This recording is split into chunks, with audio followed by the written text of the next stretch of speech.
दोस्तों, मजेदार हिंदी कहानियां सबसे पहले देखने के लिए आप मेरे चैनल को सब्सक्राइब करें ले। चंपा, मैं तुमसे मिलने कल फिर आऊंगा, नरेश अपने कपड़े समेटते हुए बोला। नहीं, कल से मत आना। कल मेरा आदमी घर आने वाला है। मैं किसी भी तरह के लफड़े या बदनामी में नहीं पड़ना चाहती, चंपा नरेश से बोली। अरे नहीं, सूरत इतना नजदीक नहीं है। उसके आने में कम से कम 2-3 दिन तो लग ही जाएंगे, नरेश चंपा को अपनी बाहों में कसते हुए बोला। चंपा बांह छुड़ाकर बोली, 2 दिन पहले ही बता चुका है कि वह गाड़ी पकड़ चुका है। कल वह घर भी पहुंच जाएगा। नरेश मायूस होता हुआ बोला, जैसी तेरी मर्जी। दिन में एक बार तुझे देखने जरूर आ जाया करूंगा। ठीक है, आ जाना, चंपा हंसकर उससे बोली। नरेश पीछे के दरवाजे से बाहर हो गया। अपने घर जाते समय नरेश चंपा के बारे में वह सब सोचने लगा जो चंपा ने उसे बताया था। चंपा के घर में सास ससुर और पति के अलावा और कोई नहीं था। चंपा का पति संजय अक्सर काम के सिलसिले में गुजरात की कपड़ा मिल में जाया करता था। वह वहां तब से काम कर रहा है जब उसकी चंपा से शादी भी नहीं हुई थी। संजय को गुजरात गए 2 महीने बीत गए थे। कस्बे में मेला लगने वाला था। चंपा संजय को फोन पर बोली, तुम घर पर नहीं हो। इस बार का मेला मैं किसके साथ देखने जाऊंगी, मां पिताजी तो जा नहीं सकते। संजय ने चंपा को गांव की औरतों के साथ मेला देखने को कहा। यह सुनकर चंपा का चेहरा खुशी से खिल उठा। एक रात गांव की कुछ औरतें समूह बनाकर मेला देखने जा रही थीं। चंपा भी उनके साथ हो ली। घर पर रखवाली के लिए सास ससुर तो थे ही। मेले में रंग बिरंगी सजावट, सर्कस, झूले और न जाने मनोरंजन के कितने साजो सामान थे। उन सब को निहारती चंपा गांव की औरतों से बिछड़ गई। अब चंपा घर कैसे जाएगी, वह डर गई थी। मेले से उसका मन उठने लगा था। उसे घर की चिंता सताने लगी थी। उसने उन औरतों की बहुत खोजबीन की, पर उनका पता नहीं चल पाया। रात गहराती जा रही थी।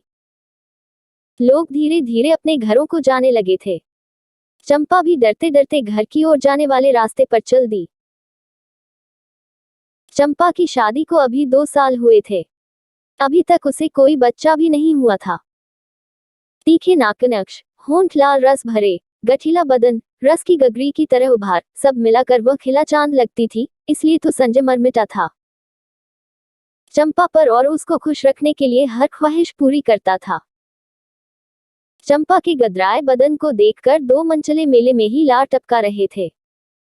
अकेले ही घर की ओर जाते देख वे भी अंधेरे का फायदा उठाना चाहते थे। चंपा भी उनकी मंशा भांप गई थी। घर की ओर जाने वाली पगडंडी पर वह तेज कदमों से चली जा रही थी। वे पीछा तो नहीं कर रहे, इसलिए पीछे मुड़कर देख भी लेती। मनचले भी तेज कदमों से चंपा की ओर बढ़ रहे थे। तभी एक नौजवान ने सहारा देकर चंपा को उठाया और पूछा, आप बहुत ज्यादा डरी हुई हैं। क्या बात है? कुछ नहीं, चंपा उठते हुए बोली। शायद मेला देख कर आ रही है, कहाँ तक जाना है? नौजवान ने, पास के सूरतपुर गांव में मेरा घर है। 2 मनचले मेरा पीछा कर रहे हैं। जिन औरतों के साथ मैं आई थी, वे पता नहीं कब घर चली गईं। मुझे मालूम नहीं चला। बदहवास चंपा ने एक ही सांस में सारी बातें उस नौजवान से बोल दी। पूछा। जिस नौजवान ने चंपा को सहारा दिया, उसका नाम नरेश था। उसने पीछे मुड़कर देखा तो वहां कोई नहीं था। डरने की कोई बात नहीं है। मैं भी उसी गांव का हूं। मैं आपको घर तक छोड़ दूंगा। चंपा डर गई थी। डर के मारे वह नरेश का हाथ पकड़कर चल रही थी। कभी कभार दोनों के शरीर भी एक दूसरे से टकरा जाते। कुछ देर बाद नरेश ने चंपा को उसके घर पहुंचा दिया। चंपा ने शुक्रिया कहा और अगले दिन नरेश से घर आने को बोली।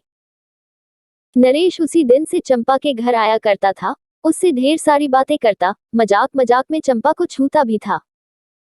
चंपा को भी अच्छा लगता था।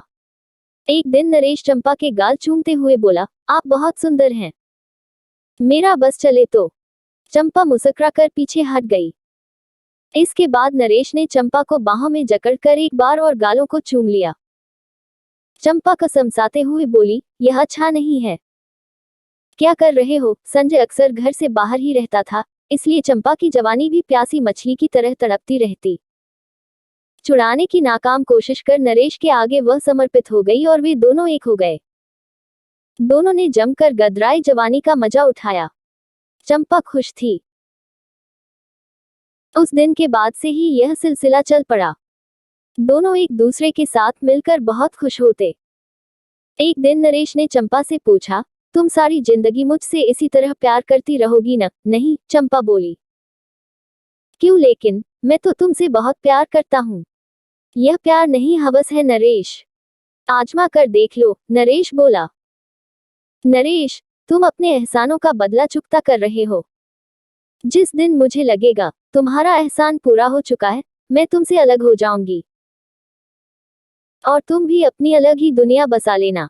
आज नरेश को चंपा की कही हुई हर बात जेहन में ताजा होने लगी थी कि कल संजय के घर पहुंचते ही उस एहसान का कर्ज चुकता होने वाला है। चंपा उसे समझाते हुए बोली,